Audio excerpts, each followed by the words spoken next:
welcome back to another video. So I've been working on making an intro for an upcoming video, and I like to try and do something unique for everyone. And I think I came up with something pretty cool. So in this video I'll show you how I made the intro using my phone, my camera, and just a single light. I'm going to be using the Aputure MC. Alright, so this is the setup. I have my phone sitting on the edge of my desk. I want to have some separation between the phone and the background so I can avoid the light spilling off of the phone and onto the things behind it. And across from that I have my tripod set up, and this is where I'll be putting my camera. I'm using that to film right now, so it's not there. I made sure that my camera was kind of perpendicular, I guess you could say, to the phone because I wanted the shot to look like it was straight on, and I didn't want it to seem at all like the camera was shooting from below or from above to kind of make it look a little distorted. And the third piece of this shot is the light. I'm going to be using the Aputure MC for this. I chose this light since I plan on taking advantage of the different effects and like the colors that this light has to offer. If you want some more information about the Aputure MC, be sure to check out my video. You can find that right there. Alright, so the filming was as simple as the setup. For this, I just turned off all the lights, and I also made sure to close the blinds since there is some sunlight out right now. Then I just went ahead and moved the MC around the phone using the different colors and effects that I had planned out. I was really trying to highlight the edges along with the camera module on the back of the phone. First I started off by doing this with just the HSI effect on the Aputure MC. This just let me pick which colors I wanted to use, and I went with a kind of teal color and this pinkish magenta color. After I had the colors done, I went ahead and I set the MC to paparazzi mode under effects. For this, I just placed the light on one side of the phone and I let it kind of flash at the phone a couple of times, and I made sure to place it out of frame. And once that was done, I went ahead and I put it on the other side of the phone so I can get the shots from both sides. That would let me take snippets of the flashes from the left and the right side later on while I'm in Final Cut and make it look like it's flashing from either side of the phone. Last, I set the Aputure MC to the faulty light mode under effects. My idea going into this was that I kind of wanted the phone to kind of like stutter into view at the end of the video. This effect does kind of give you like a pseudo-random blinking of the light, kind of more accurate than just kind of turning the light switch on and off. So I thought the faulty light would be the best way to go about doing this. Alright, so now that I have all the shots, I can go ahead and bring this into my timeline in Final Cut Pro. I went ahead and I filmed this all as one long clip. This just makes it easier for me to manage. I only had that one clip that has all of my takes in it.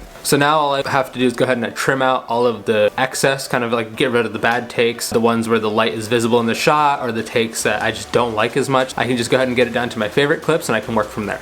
Alright, so now that I have this trimmed down into what I think are the best takes of these shots, I can go ahead and work on getting the duration down to where I wanted. So first I just went ahead and I trimmed off any excess. Since my original cutting wasn't super precise, I went ahead and I made sure that I didn't have too much black or no light at the start or end of each clip. Another thing I did was retime the clips, so a few of them I sped up to I think 140% or 130%. This just helped me give the clip a little bit quicker movement to match the music that I picked out. And in between each clip I did add a crossfade, so this would kind of give me a smooth transition between the various lighting in the clip. So between the magenta and the blue, I added a crossfade, so this would kind of blend the magenta and blue together and give me a little bit of a purple in that kind of overlap. This kind of gave an illusion that I had two lights going at the same time, like one magenta, one blue from either side, when in reality I had just one light and I just filmed two takes with either color. And for the last shot where I just have the phone completely lit, I added a freeze frame to one of the shots where the faulty light bulb effect was on. That way the phone would be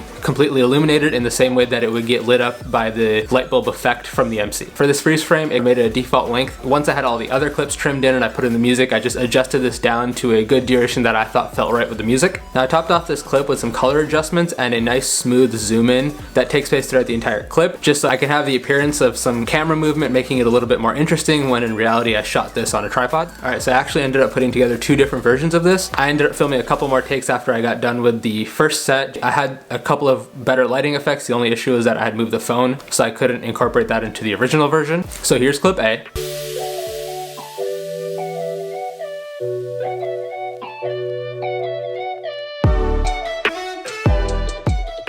And here's clip B.